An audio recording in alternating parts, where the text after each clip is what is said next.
If you have to wait for elections to change things, is there a danger that Obamacare... To do big changes that I'm talking about. But you can't repeal Obamacare in that time frame. Is there a danger that it becomes so established that it becomes too late to change Obamacare? I don't think that anymore. There's a big debate about that very point. You know, is it going to be too late? That's why I think people were looking for extra constitutional means of trying to get rid of it. You know, like for instance, a government shutdown doesn't stop Obamacare. It's an entitlement. But Right. there are people who advance that notion, which is just not an accurate one. I don't think that's the case. The collateral damage that's going to be done in this law is going to be too wide, too broad, and unsustainable and unsupportive that I think we'll get it replaced. Here's what I mean. Just take our state, for example. Talk to our healthcare providers, and what they'll tell you is we've had a long run of cross-subsidization where you lose money on, say, Medicaid.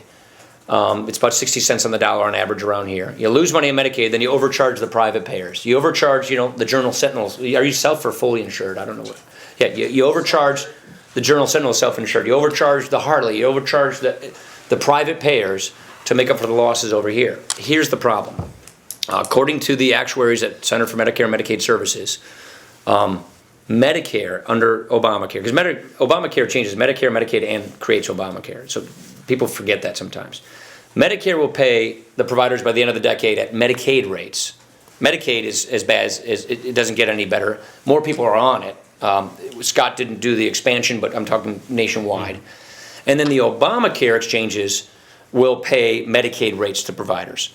So what an Aurora, in a Wheaton, or a Dean, or a Mercy, or a Pro Health will experience is far more people walking through their doors with negative margins, with a bad payer mix. So they're going to have to overcharge the private guys, for even more to make up for the losses. But the private insurance has to have the same kind of actuarial design. They have to have the same benefits. So you're going to pay a whole lot more for the same thing that they're getting. And then what businesses are going to do, and this is what the actuaries tell us, is this is why they delayed the employer mandate. Businesses are going to have a competitive dumping situation. Think about a sector in our economy that's competitive. This one's very competitive, manufacturing. Once one goes, meaning an employer goes and says, you know what, it's costing us way too much, the premium increases are crazy, and I can put people in Obamacare, the government will subsidize them, and it's $2,000 per person indexed to inflation, I'm doing that. My shareholders are making me do it. Once one business in this sector goes, the rest have to follow to be competitive. And that's the competitive dumping that we see coming, which is primarily why they delayed the employer mandate, which, by the way, the law doesn't allow them to do that, but they did it anyway.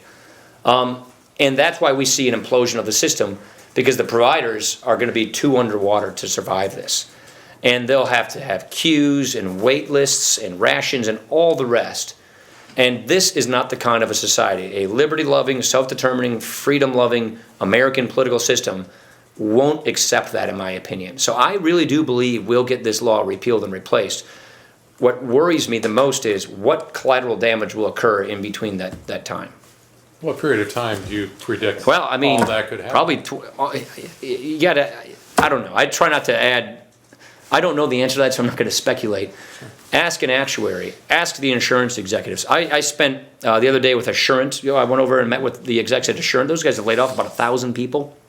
Ask them what this is going to look like, what's going on. Ask your local insurance company here in Milwaukee that has had a lot of problems. That's surviving because they're doing other lines of business. What this looks like. Bring their actuaries in. I met with a bunch of their actuaries. It's fairly telling how this is going, and so I don't know what the timeline is, but the political timeline is probably 2017. Do you think there's any chance that Democrats, including the president, might come to Congress for changes to Obamacare in order to sort of make it work better? You would think they would have. Yeah, I think they just get their political backs up. So we offered to delay it a year. That would have probably been something they should have taken us up on. They said no way. Then when they said we're going to delay this mandate or delay that mandate, we tried to codify it in statute so that it was constitutional, so it was legal. No way.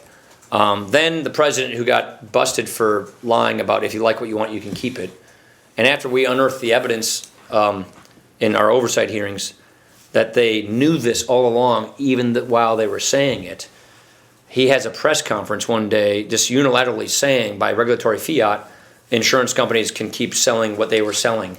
The law doesn't say that. So we brought a bill to the floor that week doing that, and he offered a veto threat.